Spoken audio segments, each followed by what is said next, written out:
We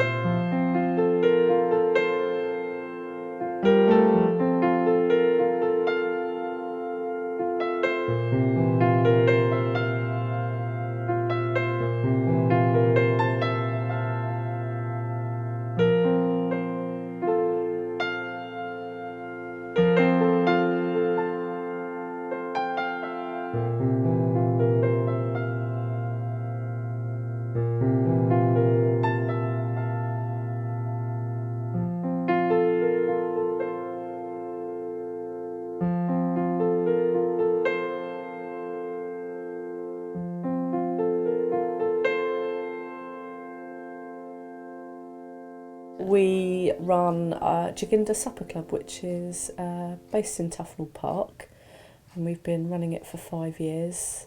It's based around my grandmother Jaginda, and it's North Indian Punjabi food, and you're the head chef.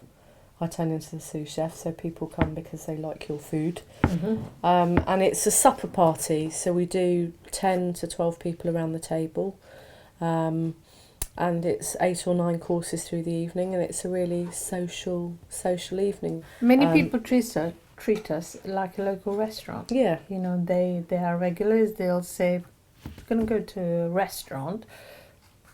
Jaginda Supper Club is happening this month, so we'll go there. And then stemming from that came the Tufnell Park Tavern Food Market, which we've done for a couple of years.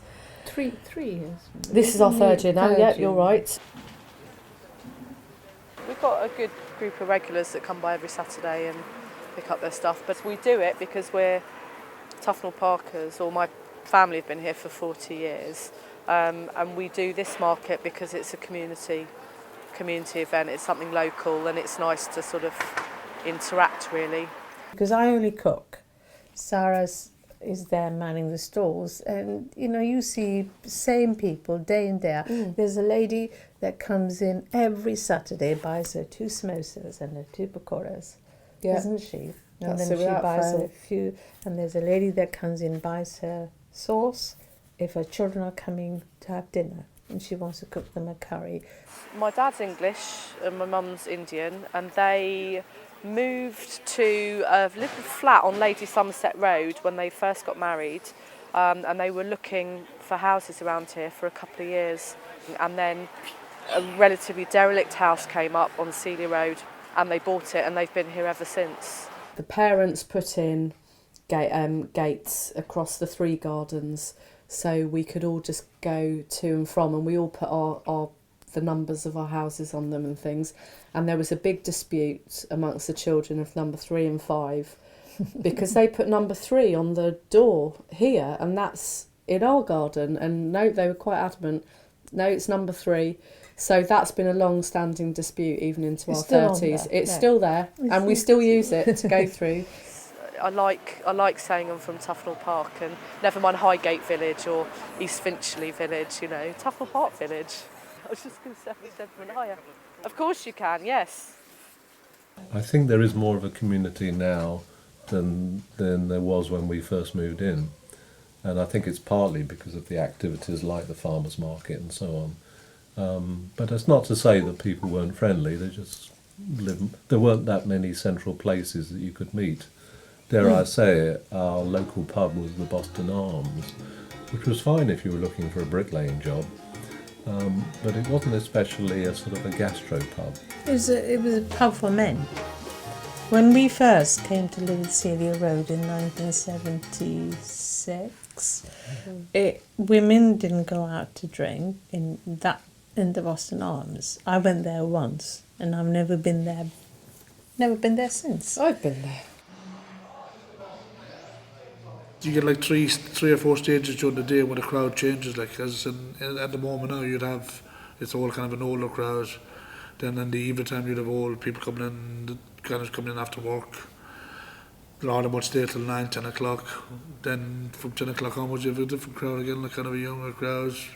People that's kind of working nights or coming in for a few drinks before they go to work, or they still have to finish their work late. And we show a lot of sports, like, which is to our main business in the main bar.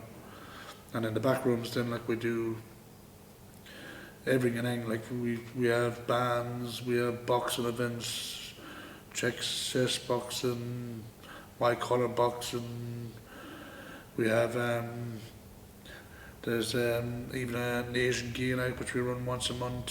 It's just you get so many different people, it's just such a, you got 5 roads coming into one, like so you get all the people coming down of Aces and Eights, all the people from restaurants, people coming from the Forum, they come from Kendistown, Holloway, Archway, everywhere, like so.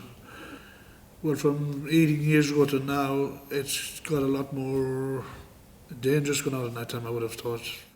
Like over the years, we see some bad things happen out in the street, like people getting knifed and fellas driving cars with each other. And when I came in here to start, nearly all the pubs around this area were all Irish, but a lot of Irish started to move from this area because with the price of accommodation and all that, they couldn't afford to live around here. And we used to get a lot of like kind of Murphys, which is just on the roads. They used to come in like and have a drink as well. But the health and safety and all that got a lot stricter with them drinking and all that. And but over the years, like a lot of pubs around us have closed down, and we're kind of the only, well, one of the main Irish ones around this area, like still.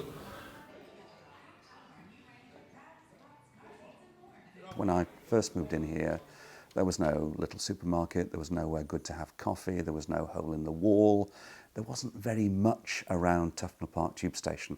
There was Lallybella, Rustique was just starting, but now there's much, much more. There's a great range of restaurants, you've got, you know, new delis starting up, you've got really upmarket shops. 3 bakeries, we had 2 butchers, and for a long time we didn't have anything, any fresh food, until Sainsbury's came here. But it's not like a proper butcher's because you don't get anything fresh. It's all pre-packed. Now the butchers, the fishmongers will be coming in, grocery shops. All of those things were missing from this area for a long time. It was all takeaway, coffee shops and so on. Well, probably 80% of the trades were like that. Restaurants, coffee shops and takeaway. There was a butcher's and a baker's, and Barclays Bank was on the corner, and it's doing full circle again really. So I've seen it change over the years, but it's sort of coming back to being a nice villagey feel again. Now 2014, getting back to how it was in 1990.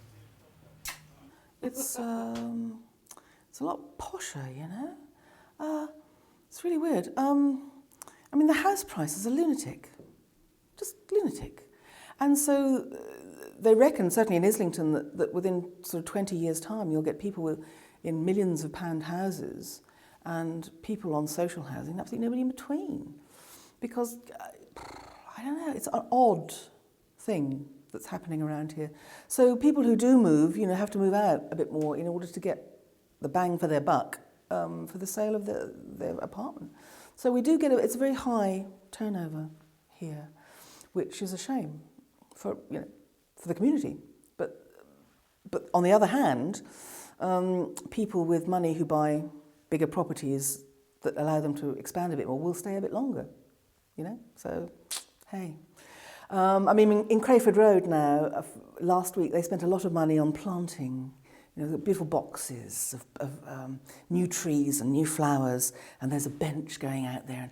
When I came, we had a bench in our own little park out there, and we had to take it away because it was just attracting people to kind of slouch around and vandalise it and not really use it.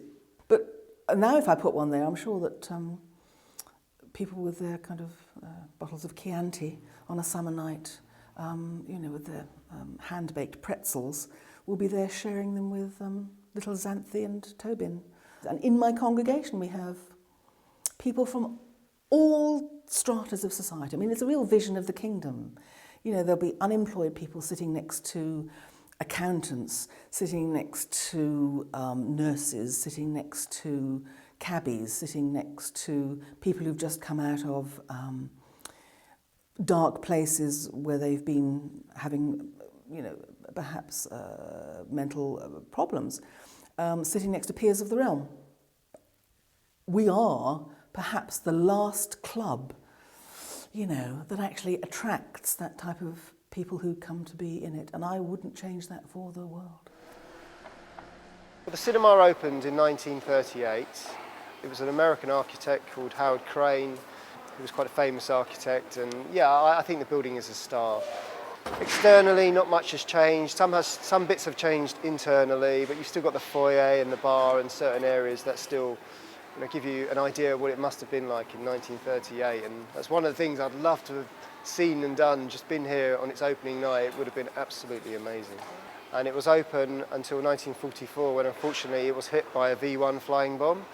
The bomb only destroyed the main auditorium. It didn't destroy, as you see, the foyer or any of the other parts of the building. Unfortunately, being at the time, it wasn't actually redeveloped and reopened until 1958. It became an Odeon in 1962, and through the years it has chopped and changed internally, especially the screens. Now we're up to 8 screens, whereas originally it was a 1 screen. So I mean, Odeon Holloway is very much a local cinema for the local community. And you often speak to customers that used to come here when they were a child, and now they're bringing their own children. So it's really nice in that respect. My mother, she came from the north of England, and there wasn't much work there. Hartlepool by the sea, but she moved to Tufnell Park in Carleton Road, and she worked for someone quite well off in those days. They had some sort of wine merchant or something, and she had this room at the top of the house, and so she was a few years there, and I'm sure she was a very good chambermaid. Had to do the grates every day and everything. So and then my dad, he was a baker, and he'd born at Shepherd's Bush, and he then lost his parents and had to go into a home. And so anyway, after he was old enough to leave his home, they found him a job as a baker.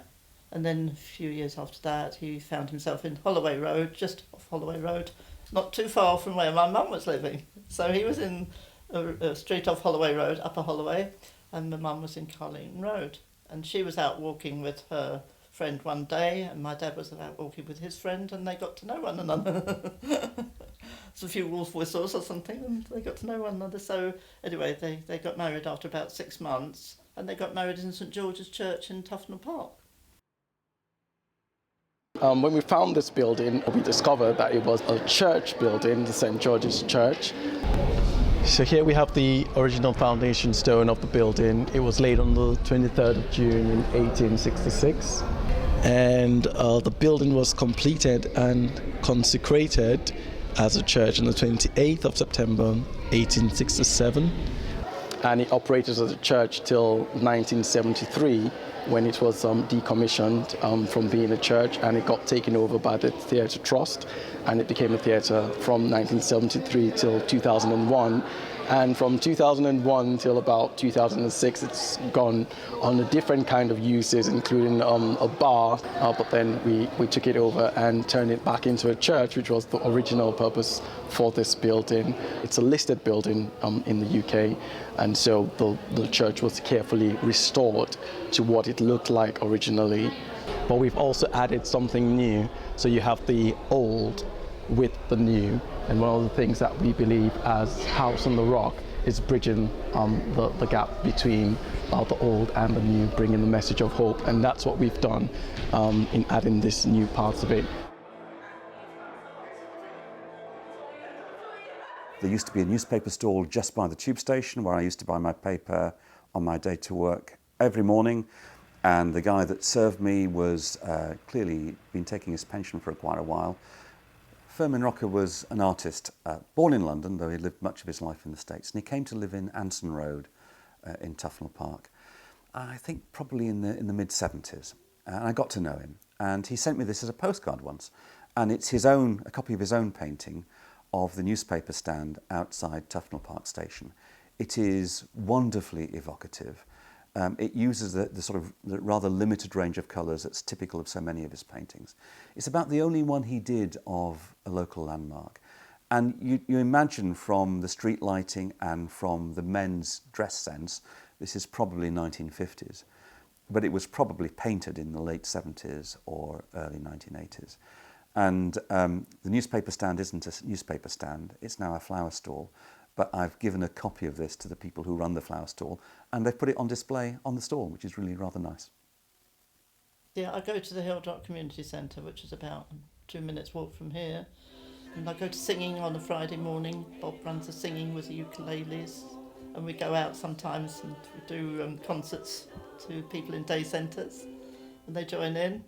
You are my sunshine, my only sunshine. You make me happy when skies are grey.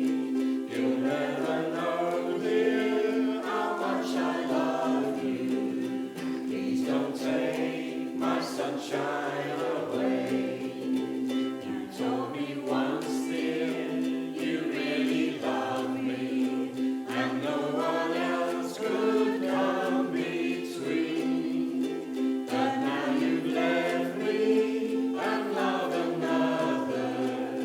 You have shattered all my dreams.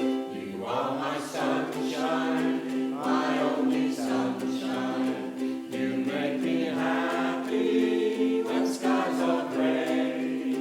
You'll never know, dear, how much I love you. Please don't take my sunshine away. We are sitting in the Kinder bus out in front of the Kindness Offensive Free Bookshop at the moment, which is on the border of Islington and Camden. We won the bus in a competition. It was a nationwide competition to see which charity could use it the most, and we won the bus. Everyone decided that it would be a nice idea to turn it into a 50s diner inside. This is a Princess Wurlitzer jukebox, which is the miniature version of their One More Time jukebox, the most famous jukebox in the world. And so we thought, we're all Back to the Future fans. So we were able to get this replica of the flux capacitor, which a lot of people who are fans of the movies will know. It's the key element that was in the DeLorean that allows it to time travel. Their vehicle had to go up to 88 miles an hour. Our chances of time traveling any further than last week are diminished because this bus only goes 42 miles an hour. Last weekend we went out on a kindness sightseeing tour, and we picked key places in London like Piccadilly Circus, Big Ben, Tower Bridge, the Tower of London. And instead of just looking at the attractions, you go and interact with people. So you give out free hugs. We gave out about £5,000 worth of stock, including rucksacks and candies and toys and teddy bears. We had about 30 people on the bus, and as it traveled around, they sat at these tables making signs, you know, spread the happiness, free hugs, that sort of thing. And share kind of a nice, random, kind moment that lifts everyone's day and makes the world a brighter, less scary, more connected place. Healthy Planet, we're looking for people to run some of their bookshops, and we got together and thought this is a project that we can do with them. We give things away and they give things away, so we wouldn't mind giving away a few books. We came and had a look at this place. It's quite a lovely place, and we decided that we could easily set up in here for a bit and do what we do. This is kind of one of the harder hit boroughs, and we did a project last summer with Hungerford School, which is only about 4 blocks away from here, and we found out a lot of the kids didn't have school bags. So a lot of the kids were bringing stuff to school in plastic bags. So we did a big project over there. We gave away 100 grand's worth of school kit to kids at a fun day. So everybody in the school could have a nice rucksack they could be proud of.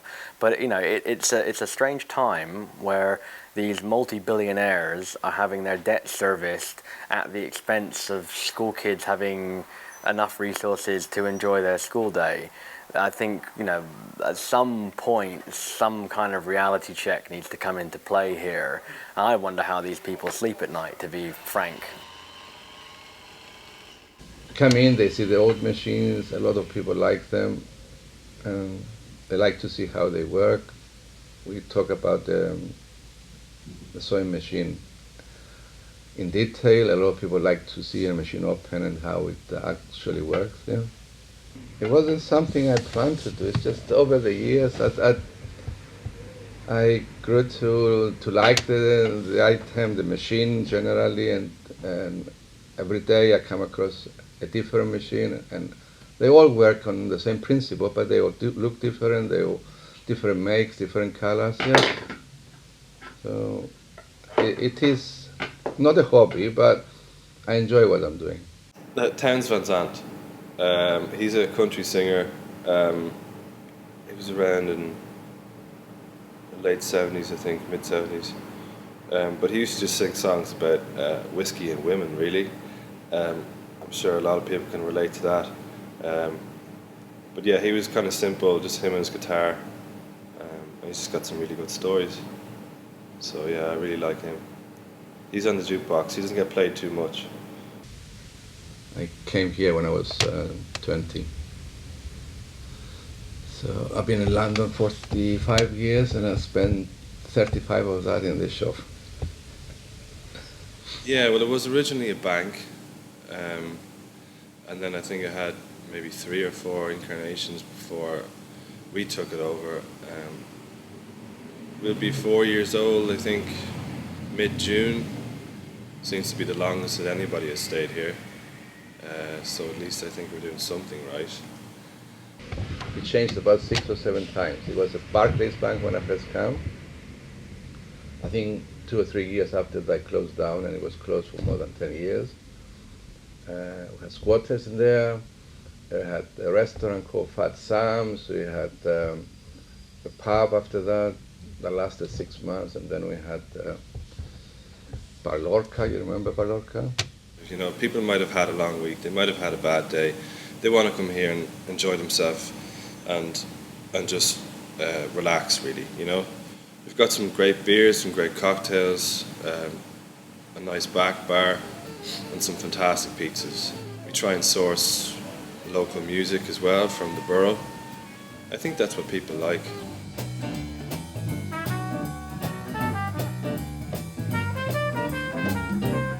I have to put in a lot of extra hours, a lot of extra work to make it work. That's the main thing, really. 5-day week, 8 hours a day is not enough. You can't make a living.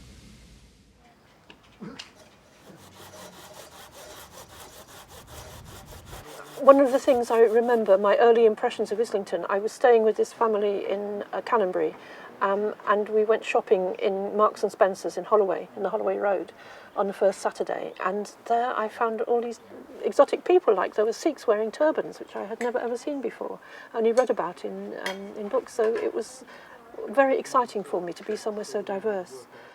About 5 years ago, maybe a little bit longer, I was looking for somewhere to grow vegetables. So we had the idea of maybe finding a private garden that was going to waste and that we could maybe develop, and that's when a friend of Penny's, who was a client of mine, introduced me to Penny, and then that's when the idea took seed. For about 2 years I've been talking to Ziggy about it would be good if we could get some people to work with us on this garden, because it's got good soil and it's rather going to waste, because I haven't got time to do much with it. And 1 or 2 people showed interest, but nothing ever happened. When a young woman called Rose, who my daughter knew through a camping organisation they're involved with, she was involved in Transition Tufnell Park, and Rose organised a big dig, and a lot of people came round and we spent the day clearing the garden.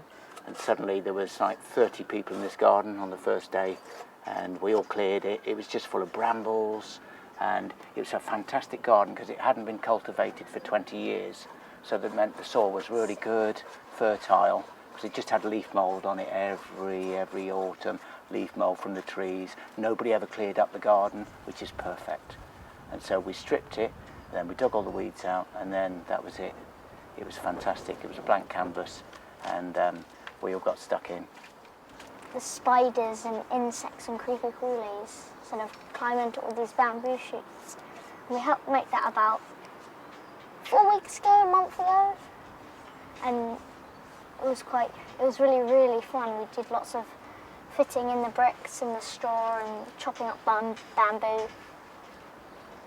none of us really knew much about vegetable gardening, so we used books and a little bit of knowledge that our parents have passed down to us.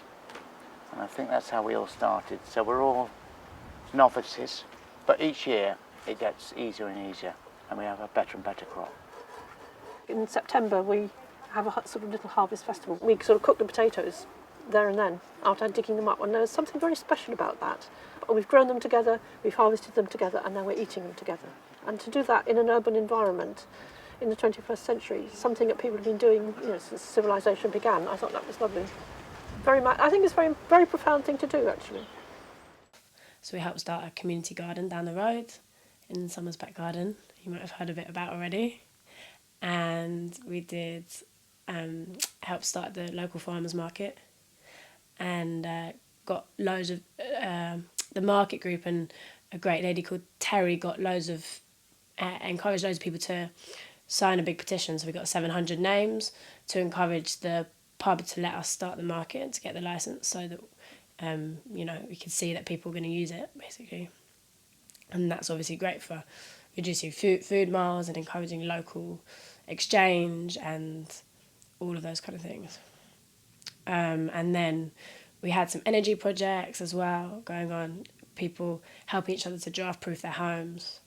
We got funding from the local council to build a bicycle-powered sound system, which is great fun, and we still have it and use it for different events. And we had it at the market one time, and we also used it as part of this bike project. There was another guy, David, and he started this Cycle Safely to Schools project for kids, trying to find a route around Tufnell Park where the kids could cycle just on this safe route, so that kids could have a safe way to cycle to school, basically. And we did a big critical mass around Tufnell Park with loads of bikes cycling around together in this bicycle powered sound system, which was really great, yeah.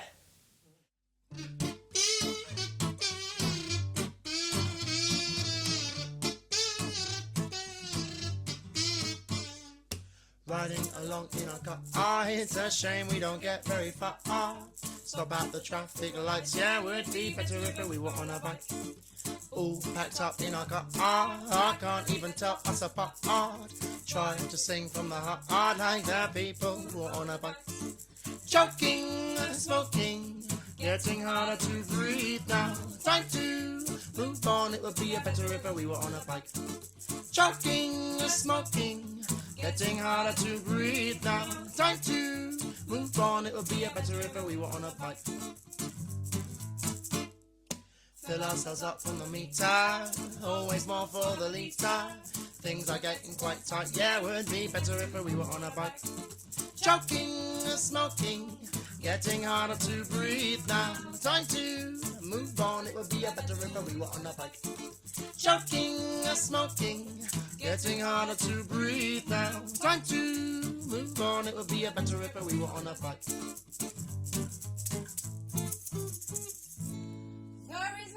I like to fly on home, so I can leave in a congestion zone. I don't know, we may meet another day. You will soon burn it all away. Like to fly on home, so I can leave in a congestion zone. I don't know, we may meet another day. You will soon burn it all away. Your body, the motion of the wheels as it turns, you will let the anatomy as you cycle through the cities of the world. Your body, as a train of a bicycle powered smoothie maker.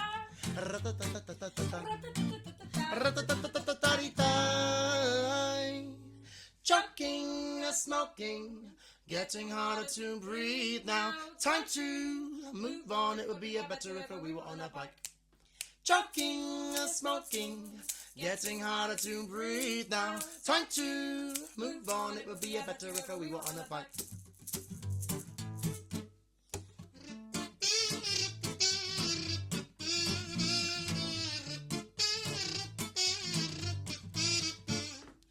Riding along in our car, it's a shame we don't get very far. Things are getting quite tight, yeah, would be better if we were on a bike.